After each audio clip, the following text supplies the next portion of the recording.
If you love great stories, you've come to the right place. Subscribe to my channel to make sure you don't miss any new videos.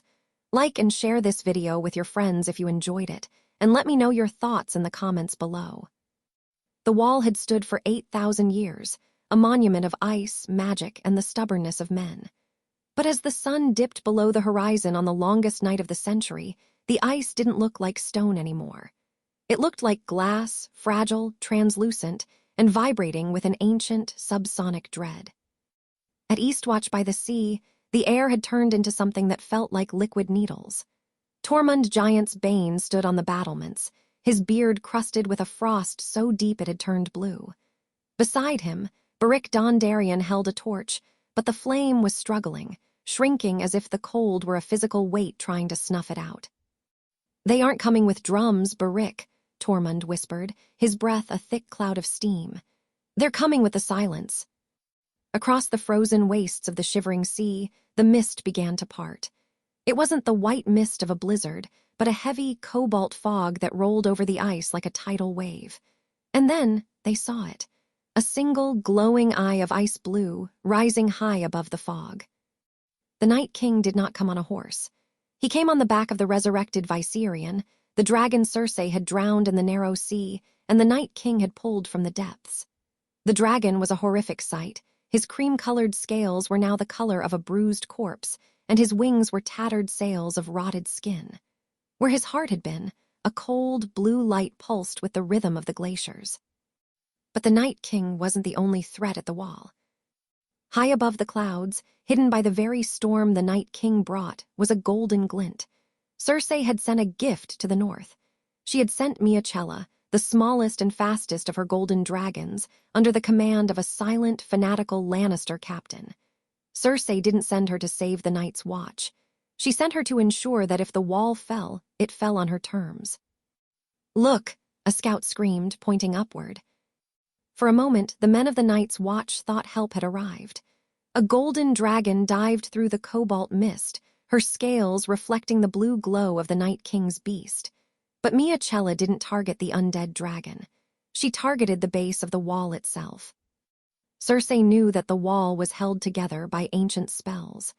Qyburn's research suggested that magic, like any other substance, had a breaking point when exposed to the extreme chemical heat of the lion's breath.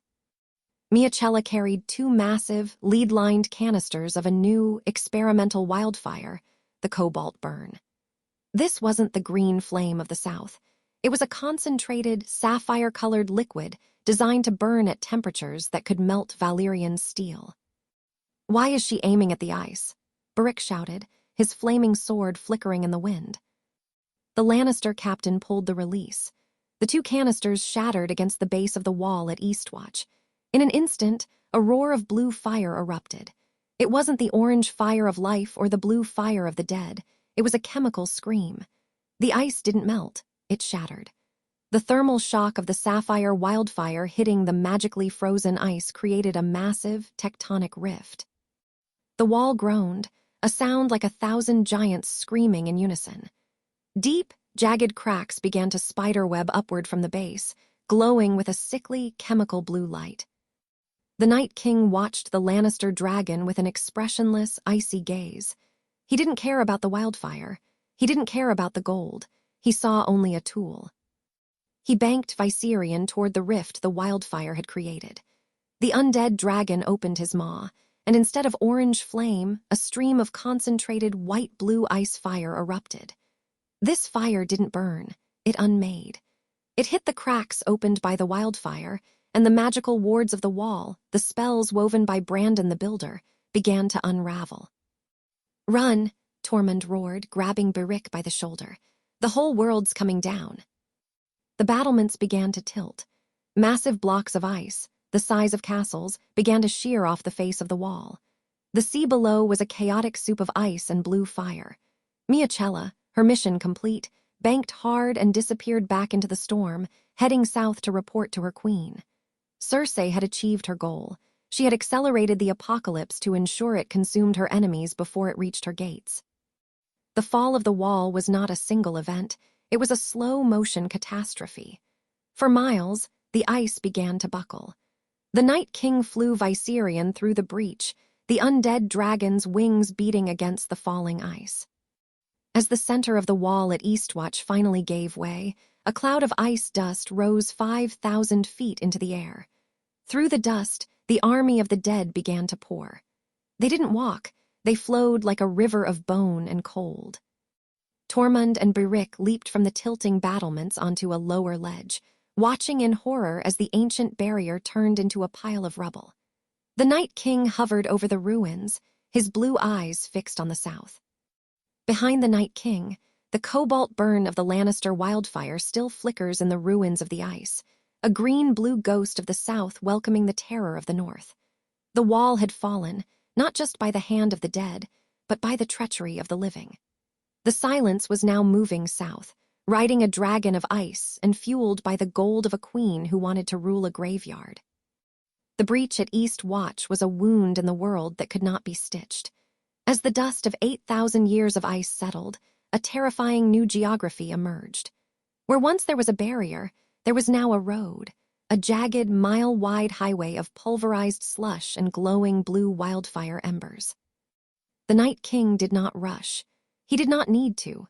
Time was a concept for the living, and the living were currently paralyzed by the twin horrors of the north and the south. He sat atop Viserion, the undead dragon's wings casting a shadow of rotted silk over the first of the White Walkers as they crossed into the lands of men.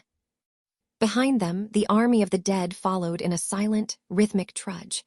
There were no drums, no war horns, only the sound of 100,000 boots crunching on the permafrost. 5 miles south of the wall, in the region known as the Gift, sat a newly established Lannister outpost, Fort Lionheart. Cersei had ordered its construction months ago, officially to bolster the defenses of our northern cousins. But in reality, it was a listening post meant to monitor the Stark remnants. The fort was a marvel of Qyburn's engineering, a squat, circular structure made of stone reinforced with iron plates, and bristling with scorpions designed to fire bolts tipped with wildfire glass. Commander Ser Vardys, a man who had never seen a winter harsher than a light frost in Lannisport, stood on the ramparts. He was shivering in his gilded plate armor, his fingers numbing despite the thick furs. "Report." He barked at a scout who had just ridden in, his horse lathered in a frozen sweat. "The wall, it's gone, sir," the scout gasped, his eyes wide with a madness that no wine could dull. "And it wasn't just the dead. I saw a golden dragon, sir. I saw the Queen's fire. It hit the ice and the sky turned blue." Vardys frowned. He had his orders. If the wall fell, he was to activate the Gilded Protocol. He wasn't told what it was, only that it would neutralize the threat. The Night King arrived at Fort Lionheart an hour before dawn. He didn't send his infantry. He sent Viserion. The undead dragon dived from the clouds, his scales glowing with the pale, necrotic light of the Great Other. Ser Vardys, terrified but trained, gave the command to fire the scorpions. Release the lion's breath. 12 massive bolts, tipped with vials of concentrated wildfire, streaked into the dark sky. They hit Viserion's chest and wings, erupting in brilliant blossoms of emerald flame. For a moment, the Lannister soldiers cheered. The dragon was engulfed in green fire. But the cheers died in their throats. Viserion did not scream. He did not fall. The wildfire burned on his rotted flesh, but the undead dragon felt no pain, and the ice magic that animated him was far older and colder than Qyburn's chemistry. Viserion flew through the green inferno, his own mouth opening to unleash a stream of white-blue ice fire. The ice fire hit the ramparts. It didn't melt the stone, it made the stone brittle. The iron plates shattered like glass. The Lannister soldiers didn't burn, they were flash-frozen, their blood turning to ice crystals inside their veins before they could even scream. The Night King landed Viserion in the center of the fort's courtyard. He dismounted, his boots silent on the frost-covered stones. He walked toward the frozen remains of Ser Vardys, who stood like a macabre statue, his hand still frozen to the hilt of his sword. The Night King raised his arms. It was a slow, deliberate gesture. At the ramparts in the barracks, and in the infirmary, the dead Lannister soldiers began to twitch. Their eyes snapped open, glowing with a brilliant, haunting sapphire light.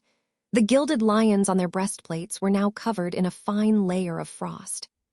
Cersei had sent her men to bolster the north, but all she had done was provide the Night King with an elite, armored vanguard. The Gilded Protocol had failed, and in its place, the Night King had gained a regiment of undead lions.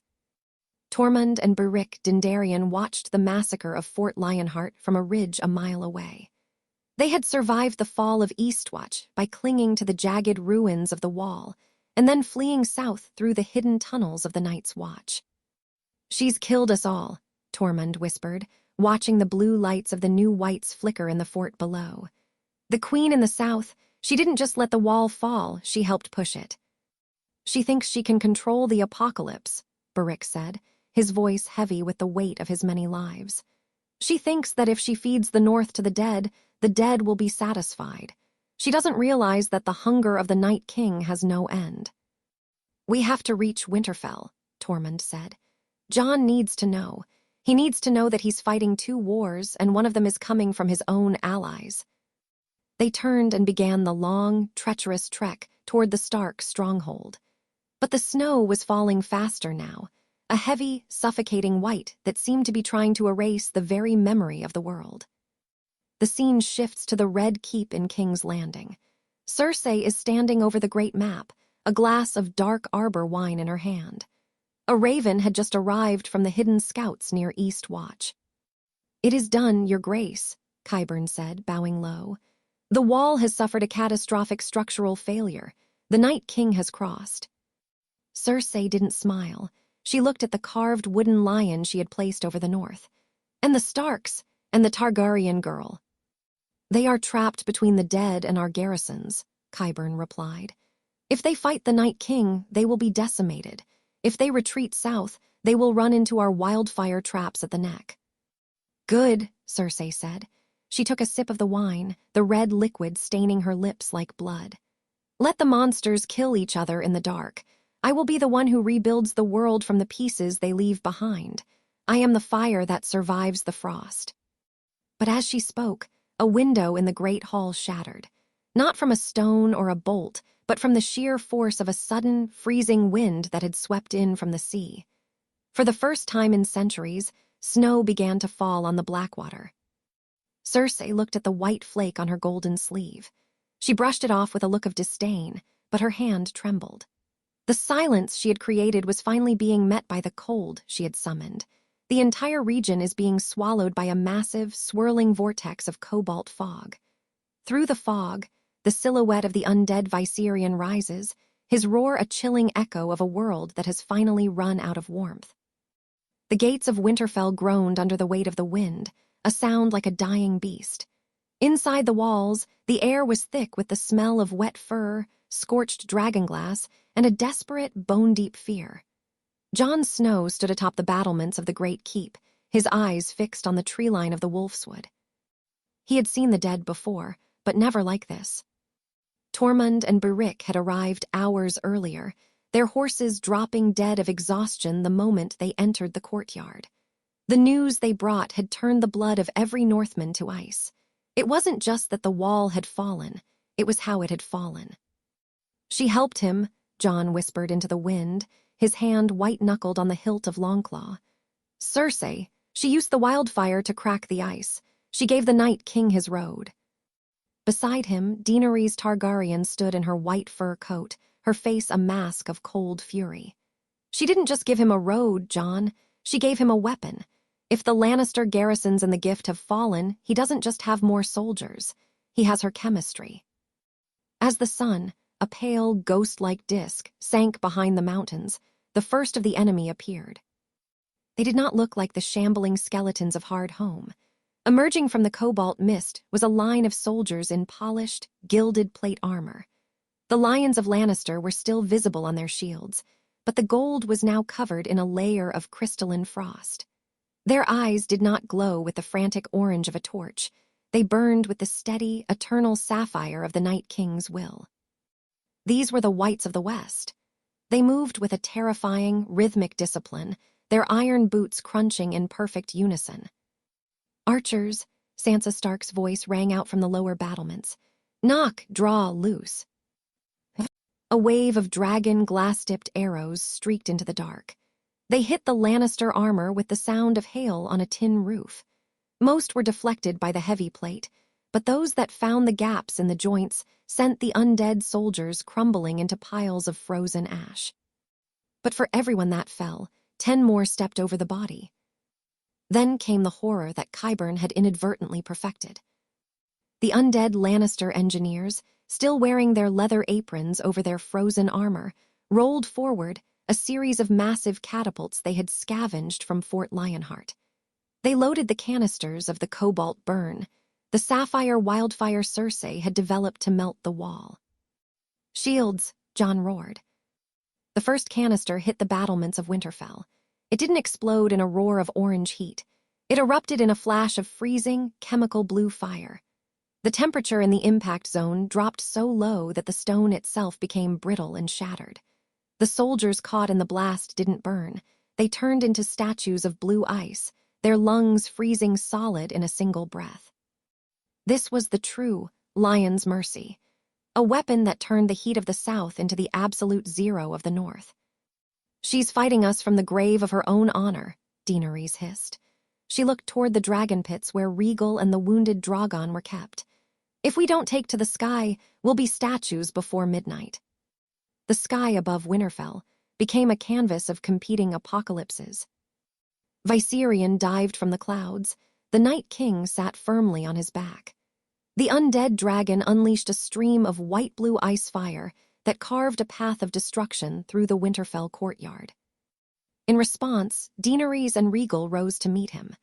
The green dragon's fire, a traditional, roaring orange, clashed with the undead dragon's blue. Where the fires met, they created a violet steam that blinded everyone below. It was a battle of 3 fires: the orange of the living, the blue of the dead, and the sapphire green of the Lannister wildfire. On the ground, Jon led the countercharge. He found himself face to face with the white of Ser Vardis, the Lannister commander from the Gift. The undead knight swung a mace that was glowing with the residual energy of the cobalt wildfire. Every time the mace hit the ground, the earth shattered in a spray of frost. Jon parried a blow that nearly vibrated Longclaw out of his hands. He stepped inside the knight's reach and drove the Valyrian steel through the gilded lion on the breastplate. The white shattered, but as it did, a cloud of blue wildfire gas escaped its armor, nearly blinding Jon. High above the chaos, the Night King looked down at the burning, freezing stronghold. He saw the dragons clashing, he saw the wildfire tearing at the walls, and he saw the desperation of the living. For the first time in 10,000 years, the Night King felt something akin to satisfaction. He hadn't needed to conquer the world. He had simply waited for the world to turn on itself. Cersei Lannister, in her greed and her fear, had done more to help his cause than any of his White Walkers ever could. He looked toward the south. He could see the faint, green glow of kings landing on the distant horizon, a beacon of heat in a world he was turning to ice. He didn't fear the wildfire. He welcomed it. It was the friction that would eventually lead to the perfect, silent cold. By midnight, the outer walls of Winterfell were no longer defensible. The sapphire wildfire had compromised the stone, and the army of the dead was pouring through the breaches. "To the crypts," Jon shouted, his voice nearly gone. "Everyone to the crypts." He grabbed Sansa and Arya, ushering them toward the ancient stone stairs. He looked up and saw Rhaegal and Viserion locked in a death spiral over the godswood, their fires illuminating the great heart tree in a sickly, alternating rhythm of orange and blue. The episode ends with a chilling, slow-motion sequence. We see the great hall of Winterfell, where the Starks had ruled for generations. The floor is covered in a layer of frost, and the banners of the direwolf are being consumed by sapphire-blue flames. A single, gilded Lannister helmet lies in the center of the room, reflecting the blue eyes of the dead as they march through the hall. He looks down into the courtyard and raises his arms. Below him, the thousands of Northmen and Lannister soldiers who fell in the battle begin to rise. The silence of Highgarden had met the silence of the grave, and they were now singing the same frozen song. The only sound is the crackling of the blue fire and the distant, rhythmic thumping of the Night King's dragon's heart. Thanks for watching this episode. Like, share, and follow for more interesting stories and narrations. Thanks a lot.